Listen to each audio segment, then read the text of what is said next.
The first day I walked into that office, my boss looked me up and down and laughed. "Another pretty blonde," she said. She didn't think I'd last a week. She had no idea I was about to expose the biggest secret in the entire company. My name is Anna Parker. I'm 25 years old. I'm a financial analyst. Calm. Modest. Observant. So observant that it eventually became the only weapon I had left, once every other door in that building had quietly been closed to me. Her name was Victoria Hayes. Vice President of the company. Somewhere around 47 years old. A flawless suit, hair that never moved out of place, a voice that never needed to rise, because she never needed to raise it to make someone feel small. She could humiliate a person in a whisper, and somehow make it look elegant. Victoria had spent 20 years building her career, clawing her way up floor by floor, department by department, until her name alone could silence a room before she even opened her mouth. And somewhere along the way, that climb had convinced her of something she genuinely believed with her whole chest, that some girl fresh out of university, with a nice resume and a polite smile, could never teach her a single thing. That certainty, that quiet, immovable arrogance, was exactly what would become her downfall. She just didn't know it yet.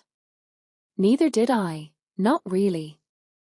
Not on that first day, when I was still standing in the lobby with my new badge in my hand, telling myself that everything would be fine if I just worked hard enough. From the very first week, she made sure I felt like I didn't belong in that building. In meetings, she never let me finish a sentence. The moment I opened my mouth, she'd cut me off mid-word, correcting me even when there was nothing to correct, a wrong pause, a wrong tone, a wrong choice of word that wasn't actually wrong at all. She always did it with a smile. It didn't take me long to understand the pattern.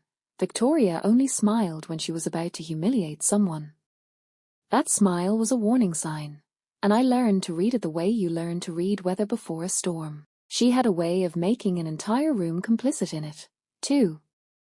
She'd glance around at the others while she cut me down, inviting them in with just her eyes, and they'd laugh along, because laughing with her was so much safer than becoming her next target. I watched grown adults, people twice my age with mortgages and children and 20 years of experience, shrink in their chairs whenever she turned her attention their way. I understood very quickly that this wasn't really about me. I was simply the newest, easiest place for her to aim. One day, in a full department meeting, I suggested we revisit the billing records of one of our long-standing contractors. Something had felt slightly off to me even then, a small itch in the back of my mind that I couldn't yet name. Victoria looked at me, let the silence stretch just long enough for the whole room to notice, and said, almost sweetly, as some people are hired for their resume, others for their smile, The room laughed. Not because it was funny. Because laughing along with her was safer than sitting in that silence and being noticed as someone who didn't. I stayed quiet, not because I had nothing to say. I had plenty to say. But I had already learned, growing up, watching people, working small jobs before this one, that arguing from a position of weakness gets you nowhere. It only hands your opponent more ammunition. You wait. You watch. You remember. Anger is loud, and loud things get dismissed. Quiet things get overlooked, and overlooked is exactly where I needed to be. So I smiled back, the way you're supposed to. I looked down at my notebook. And I wrote things down. Not the insults, I let those slide off, or at least I told myself I did. I wrote down the numbers. The dates. The names of companies that sounded a little too similar to each other to be a coincidence. I didn't know yet what I was building. I just knew that somewhere in all of it, there was a shape trying to form.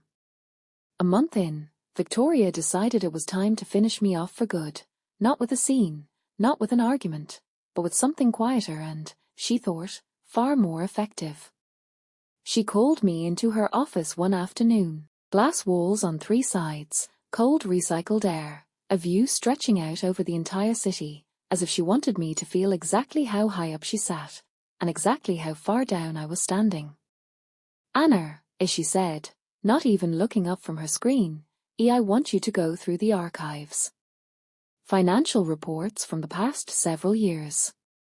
Review them. Put them in order." Everyone in the department knew exactly what that meant. The archive was where careers went to quietly die. It's where you send someone you want gone without the paperwork of actually firing them. No severance, no awkward conversation with HR, just a slow fade into irrelevance until the person takes the hint and leaves on their own. Tedious, endless, meaningless work, dressed up as an assignment so no one could call it what it really was. I nodded. Of course, Victoria. She didn't even look up from her screen. She was certain the matter was closed. In her mind, I imagine, this was the last conversation of any real significance would ever have. A girl sent to the basement, metaphorically and almost literally, to be forgotten. She didn't understand one thing about me. I wasn't afraid of boredom. I'd never once, in my whole life, been afraid of tedious, careful, unglamorous work. The only thing I was ever truly afraid of was the truth never coming to light, of watching something wrong happen in front of me and staying silent simply because silence was easier.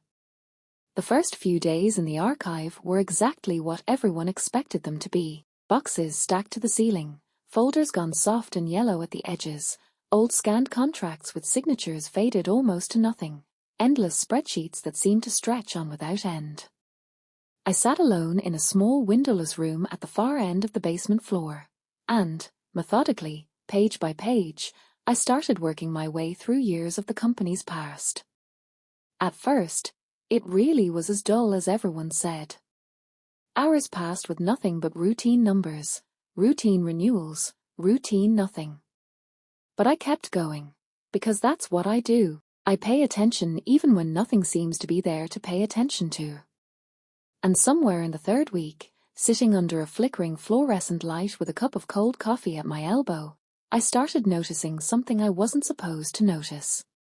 One contractor, a firm called A Bright Line Consulting, kept showing up in report after report, far too often, and far too regularly for what was supposedly a minor outside vendor. And the amounts were always strangely round.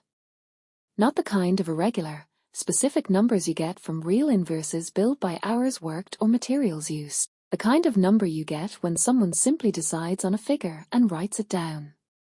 I found a second contractor with the same pattern. Then a third. Different company names, different registered addresses, different logos on the letterhead, but when I traced the wire transfer details buried in footnotes, they all led back to the exact same bank account. This wasn't a bookkeeping error. Errors don't repeat themselves this precisely, this consistently, for this many years. This was a system, built carefully, and built to be missed. Fake contractors, repeated transfers dressed up under different pretexts each time. Inflated invoices for consulting work that, based on the dates alone, couldn't possibly have actually taken place. Projects billed for weeks when the supposed client company hadn't even existed yet. I sat in that cramped little room, staring at the numbers on my screen, and I felt my hands go cold. Not from fear. From understanding the scale of what I was looking at. This wasn't thousands of dollars quietly disappearing. This was millions, and when I traced the chain of approvals all the way up, who had signed off on each of these payments, who had waved away the inconsistencies that any competent auditor should have caught years ago, who had personally pushed these specific contracts through the finance committee again and again, year after year, I kept arriving at the exact same name, over and over, no matter which folder I opened. Victoria Hayes. That night, I sat at my kitchen table for a long time, staring at the printed pages spread out in front of me like evidence at a crime scene, because that's essentially what they were. I could have simply gone to her the next morning. Walked into that glass office, placed the documents on her desk, and said, "I see everything, ear." But I knew her far too well by then. I had spent an entire month watching her dismantle people who got in her way, watching her smile right before she destroyed something. If I had gone to her directly, she wouldn't have been afraid. She would have smiled, that exact same smile, and by the next day, I wouldn't have had a job left to lose. Within a month, no one in that building would even remember my name. She would have made sure of it, quietly and efficiently, the same way she built everything else. The paper trail led directly to her. Which meant the only way forward was around her, not through her. So I didn't go to Victoria. Instead, over the following days, working late into the night at my kitchen table, I gathered everything, every duplicate inverse, every matching bank statement, every date and signature that lined up in a way no coincidence ever could. I built it into a single, clean, airtight presentation, stripped of every trace of emotion. Then I sent it directly to the board of directors. No cover letter full of accusation. No dramatic warning. Just facts, laid out in order, because facts don't need my courage to speak for them. They speak for themselves, if you let them. 2 days later, I was called into an emergency board meeting. I walked into the conference room, the same room where, a month earlier, Victoria had made her comment about resumes and smiles, and the whole room had laughed along with her. No one was laughing today. The air in that room felt different, tighter, like everyone already sensed something was about to break, even if they didn't yet know what. Victoria was already seated at the long table. Flawless, as always, the suit, the posture, that same effortless confidence resting easily on her face, like a woman who had walked into 100 rooms exactly like this one and always walked back out untouched. She had no idea yet why she'd been called in. I don't think it had even occurred to her to be afraid. The screen at the front of the room began filling with documents, one after another. Invoices, wire transfers, signatures I now recognized instantly. I watched her face the entire time.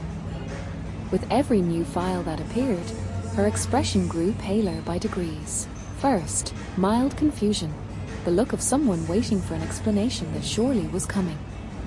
Then a small, forced smile, as if this were nothing more than a minor misunderstanding that would sort itself out in a moment. Then, slowly, that smile disappeared completely and didn't come back. The chairman of the board slowly took off his glasses, set them down on the table, looked directly at her, and asked a single question, in a voice that wasn't loud at all. Can you explain these payments? Victoria opened her mouth. Then closed it again. This was a woman who had kept entire departments on edge for 20 years with nothing more than a single glance. A woman who had never once, as far as anyone in that building could remember, lost control of a room. And she sat there, at the head of that long table, completely unable to say a single word. There was no answer. Not one. They walked her out of the conference room that same day. Quietly, no shouting, no dramatic scene, the way people are walked out of buildings where they are no longer welcome, with a kind of hush that somehow feels worse than any shouting could. She passed by me on her way out, and for one brief second, our eyes met across the hallway. There was no anger in them, which surprised me. Just something else entirely, the disorientation of someone who, for the first time in her life, genuinely didn't understand what had happened, or who could possibly have done it to her. I didn't say a single word to her. I had nothing left to explain, and I don't think, even if I had spoken, that she would have understood. I spent the following week in near total silence, going through the motions of my job, waiting. I'll admit it honestly, because there's no point pretending otherwise. I was afraid. I genuinely thought I might be the next one called in, and let go quietly, simply for having stood too close to the scandal, simply because it's often easier for a company to remove everyone even remotely connected to a mess like this rather than sort out, carefully, who had actually done what. A week after Victoria was walked out, I was called in myself, this time to see the chairman of the board directly. I walked down that long hallway already rehearsing, in my head, exactly how I would quietly pack up my desk by the end of the day. Instead, he looked at me across his desk and said, simply, "We don't reward people for staying quiet." A pause, long enough that I genuinely didn't know what would come next.